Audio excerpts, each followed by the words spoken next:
नमस्कार। हिंदी साहित्य की 23 सबसे बेहतरीन कहानियों में आपका स्वागत है। और आज की कहानी है सच का सौदा। लेखक हैं सुदर्शन। कहानी में किरदार का नाम है पंडित सर्वदयाल।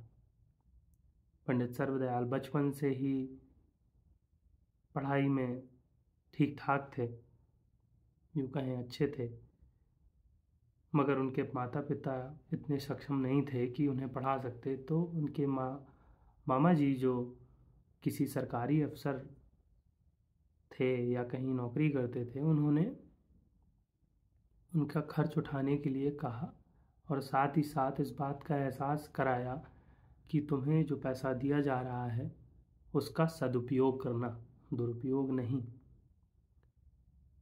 चूँकि पंडित सर्वदयाल बहुत सीधे और सज्जन थे, तो कॉलेज के दिनों में वो तमाम चीज़ों के व्यसन से बचे रहते थे और उनका जो शौक़ था वो बेहतरीन क्वालिटी के रुमाल लेना, अगर बहुत ज़्यादा पैसे आ जाएं या तारीफ़ की वजह से पैसा बढ़ जाए तो घी ले लेना, दूध ले लेना, बेहतरीन खाना पीना। उसके अलावा उनका कोई अलग व्यसन नहीं था। पढ़ाई पूरी की उन्होंने तो उन्हें ये उम्मीद थी कि एक बेहतरीन नौकरी उनको मिलेगी, मगर ऐसा ना हो सका और वो वापस अपने घर आ गए।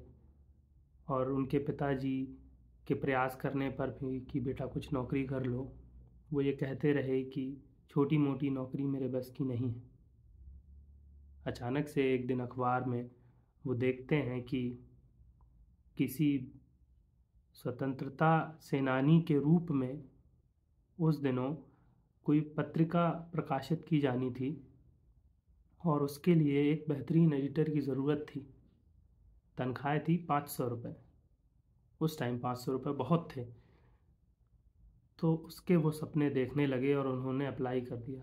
असमंजस में रहने के बाद भी उस बात की रोज़ उम्मीद देखते थे कि कॉल लेटर आएगा, डाकिया कुछ खबर लेके आएगा, क्योंकि उन दिनों तार का ज़माना था।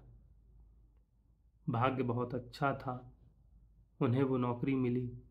वो गए और जैसे ही वो स्टेशन से उतरे, उन्हें गाड़ी लेने के लिए खड़ी हुई थी और गाड़ी उन्हें सीधे ऑफिस ले गई और वहाँ उनसे कहा गया कि ठाकुर साहब आपसे मिलना चाहते हैं। यानी कि जिनके लिए वो काम करने वाले थे वो बहुत धनाढ्य ठाकुर साहब थे और उनसे मिलना था। उनसे मुलाकात हुई, वार्तालाप हुई। उसके बाद वो सब चीज़ें काम होने लगा और बतौर लेखक, बतौर एडिटर, चूँकि वो बहुत अच्छे वक्ता थे, कॉलेज के दिनों में उनका नाम बहुत चलता था। बतौर एडिटर उन्होंने जब अपनी पहली मैगज़ीन या पत्रिका छापी तो उनकी ख्याति चहुओर बढ़ने लगी और इस बात से उनको बहुत प्रसन्नता हुई और ठाकुर साहब भी बहुत प्रसन्न हुए। उन दिनों इलेक्शन होने थे चेयरमैनशिप के और ठाकुर साहब की इच्छा थी कि वो इलेक्शन लड़ेंगे। मगर पंडित सर्वदयाल के मित्र जो एक स्कूल में प्रिंसिपल थे और बहुत सादा जीवन जीते थे, अपने काम से काम रखते थे, लोगों की मदद करते थे, बहुत ज़्यादा धनाढ्य नहीं थे, एक निम्नतर स्तर का जीवन जी रहे थे। उनकी नज़र में वो बहुत अच्छे कैंडिडेट थे। तो जब चूँकि पंडित सर्वदयाल बहुत अच्छे वक्ता थे, उन्हीं के पत्रिका में काम करते थे, तो ये उम्मीद थी कि जब वो भाषण देंगे उनके पक्ष में तो वो जनता को कन्विंस कर पाएंगे, क्योंकि लोग उनकी बात सुनते और समझते हैं, क्योंकि तार्किक है। मगर जब उन्होंने बोलना शुरू किया तो कुछ इस तरीके से बात रखी कि ठाकुर साहब को समझ में आ गया कि ये मेरे पक्ष की बात तो नहीं है। और इसी तरह आपस में मतभेद पड़ा तो ठाकुर साहब ने बुला के उन्हें धमका दिया कि ऐसे नहीं चलेगा और ऐसे नहीं निभेगी।